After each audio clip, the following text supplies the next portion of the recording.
আমার ভাইয়েরা, হেদায়েত হচ্ছে আল্লাহর নূর। হযরত ইব্রাহিম আলাইহিস সালাম কখনোই চাননি তার পিতা আজর বা তারেক সে জাহান্নামী হয়ে যায়, চেষ্টা কম করে নাই, কিন্তু আল্লাহ কবুল করে নাই। আল্লাহ তাআলা যাকে ভালোবাসেন দ্বীনের খেদমতে, দ্বীনের পক্ষে আমার আল্লাহ তাকে মঞ্জুর করেন।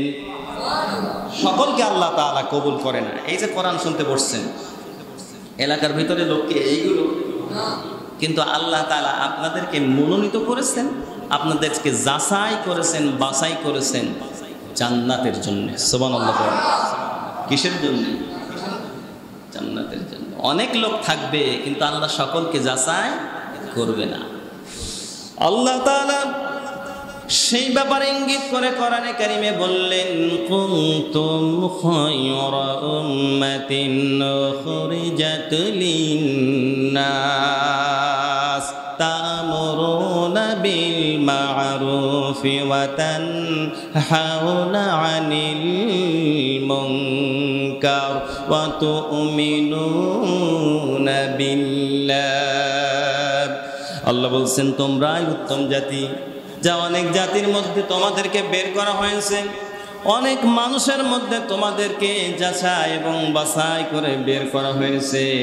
তার মানে আল্লাহ তাআলা অনেকগুলো মানুষের মধ্য থেকে যাদেরকে পছন্দ করেন তাদেরকে তিনি ইসলামের জন্য, দ্বীনের জন্য, কোরআনের জন্য বাছাই করেন। সুবহানাল্লাহ বলতে পারেন নাই?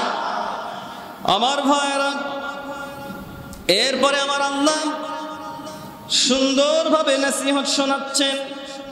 সব কিছু বাদ দিয়ে আল্লাহ তাআলা এতক্ষণ পর্যন্ত আমাদেরকে নসিহত করলেন, খ্রিস্টানদেরকে নসিহত করে বোঝানোর চেষ্টা করলেন, ইন্নাল্লাহা সালিসু ওয়া সালাসা। তোমরা যে বলো যে আল্লাহ তিনটা, রব তিনটা, আল্লাহ এত সময় ওয়াজ করার পরে আল্লাহ বোঝাইতে চাচ্ছেন। আশা করি তোমরা বুঝতে পারছো। কে বলতেছেন?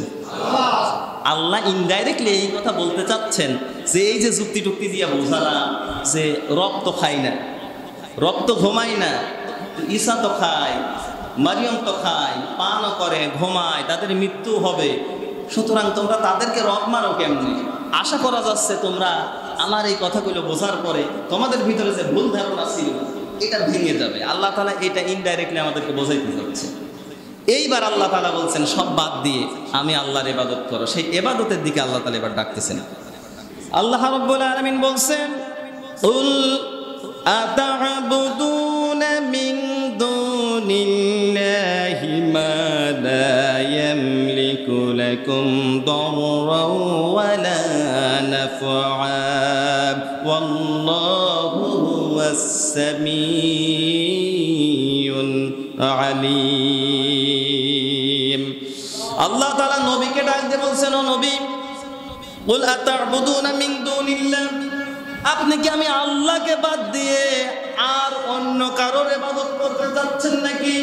আল্লাহ তাআলা ইন্টারোগেটিভ সেন্টেন্স ব্যবহার করেছেন। আল্লাহ এখানে প্রশ্ন রাখতেছেন নবীর কাছে, নবীর মাধ্যম দিয়া তামাম পৃথিবীর মানুষের কাছে আল্লাহ তাআলা প্রশ্ন রাখতেছেন, ও পৃথিবীর মানুষেরা, ও নবী, আপনি এই কথা মানুষদেরকে বলেন, কুল আতা'বুদুনা মিন দুনিল্লাহ, তোমরা কি আল্লাহ বাদ দিয়ে আর অন্য কিছুর ইবাদত করতে চাচ্ছ কিনা? আল্লাহ তাআলা বলছেন, মা লা ইয়ামলিকু লাকুম দাররাও ওয়া লা নাফআ, তোমরা কি এমন কোন জিনিসেরকে ইবাদত করতে চাচ্ছ, রব মানতে চাচ্ছ, উপাস্য মানতে চাচ্ছ, যিনি তোমাদের কোনো ক্ষতিও করতে পারে না, যিনি তোমাদের কোনো উপকারও করতে পারে না? আজ বড় গাছ দেখলে অনেকে নম হয়, মূর্তি বানায়া তার কাছে সেজদা করে, মাথা নত করে।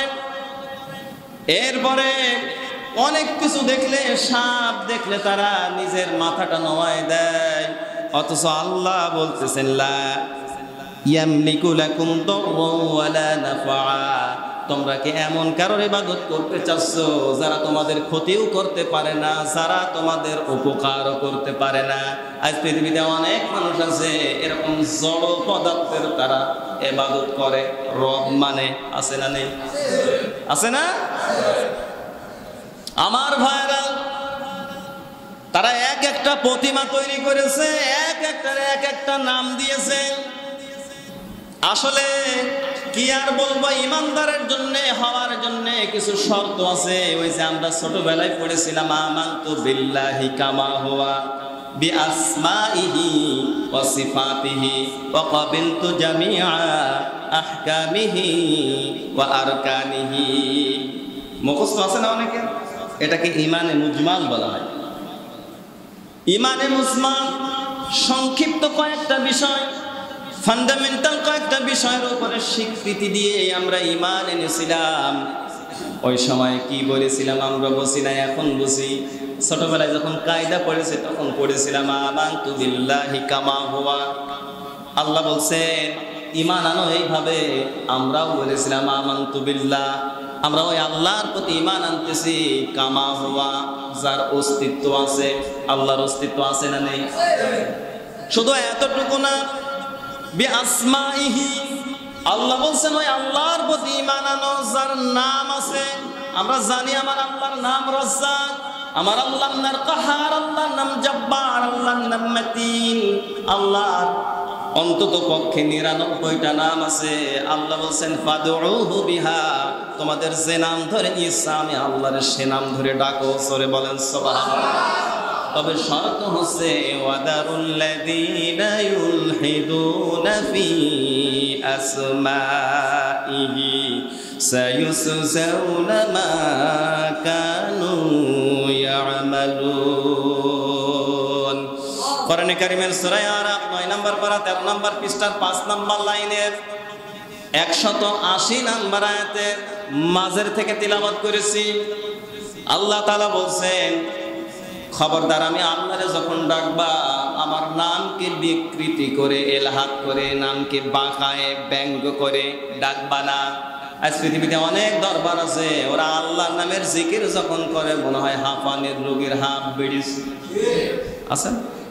অথচ ডাইরেক্ট আল্লাহ বললেন খবরদার ওয়াদারুল্লাযীনা ইউলহিদুনা ফি আসমাইহি। এই ইউলহিদুনা আরবি ডিকশনারি খুলে দেখেন, এই ইউলহিদুনা শব্দটা আসছে মালহাত থেকে, লাহাত থেকে। ওই যে আমরা একটা হাদিস পড়েছিলাম ছোটবেলায়, উতলুবুল ইলম মাহদি ইলাল লাহদি, দোলনা থেকে কবর পর্যন্ত জ্ঞান অন্বেষণ করো। এই লাহাদ মানে উতলুবুল ইলম মাহদি ইলাল লাহদি, এই লাহাদ মানে কবর। কিন্তু কবর তাকে লাহাদ কেন বলা হয়?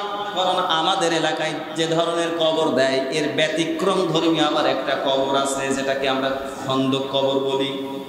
দেখেছেন কোনোদিন কেউ এরকম একটু বেঁকা করে, এরকম একটু খোল করে, এই যে একটু যে বেঁকায় কাটে, এই বেঁকানোর নাম, বেঁকানোর কারণে, বাঁকায় কাটার কারণে এটার নাম হচ্ছে লাহাদ।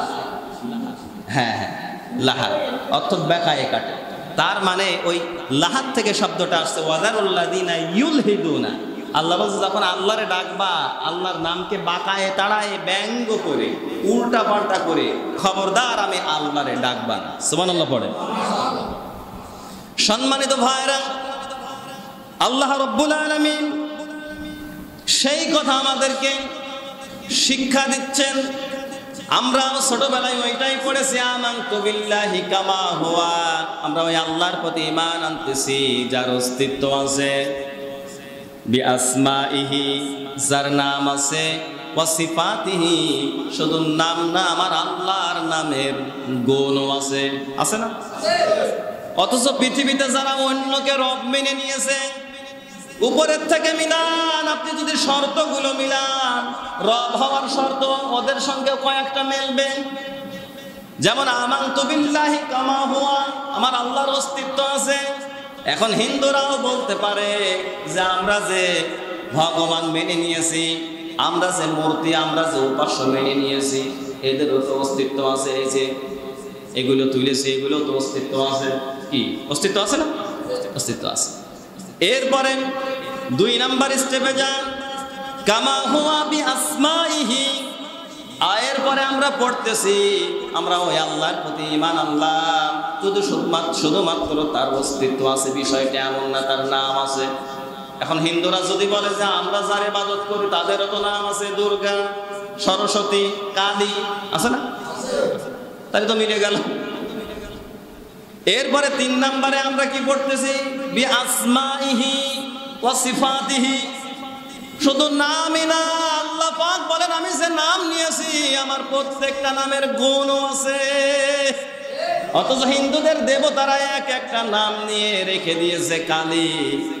এই মানুষের বিপদ আপদে পাশে দাঁড়ায়, অশক্তিকে দূর করে দেয়, বিনাশ করে। সরস্বতীকে ওরা দিয়েছে বিদ্যার দেবী, অথচ সরস্বতী কি বিদ্যা দিতে সক্ষম? কথা বলেন সক্ষম?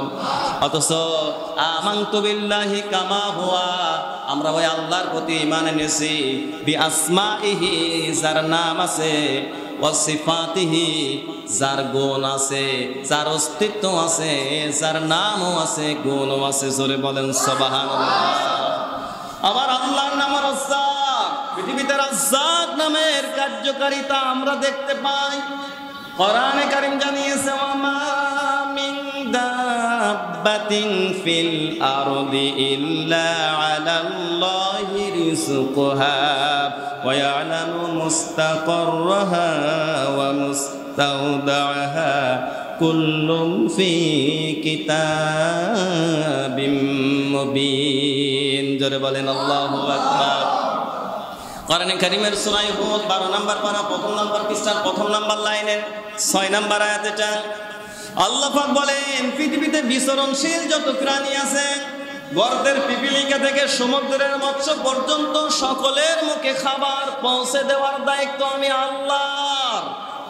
এই জন্য আপনি যদি আল্লাহর উপরে আস্থা নিয়ে, বিশ্বাস নিয়ে আপনি আপনার কাজে লেগে পড়েন, খাবারের রিজিকের ব্যবস্থা করে দেওয়ার দায়িত্ব নিয়েছেন কে? আল্লাহ। আপনি আগে হয়রান হয়ে যায় কিস্তি তুলি বেড়াচ্ছেন। কিস্তি তোলা বাদ দিয়ে যে কাজ আছে ও কাজ বিসমিল্লাহ বলে করেন। আপাতত বাড়ি গাড়ি না হলে একটু আপনার জীবন চলাচলের জন্য যতটুকু দরকার আমার আল্লাহ নিজে ব্যবস্থা করে দেবেন।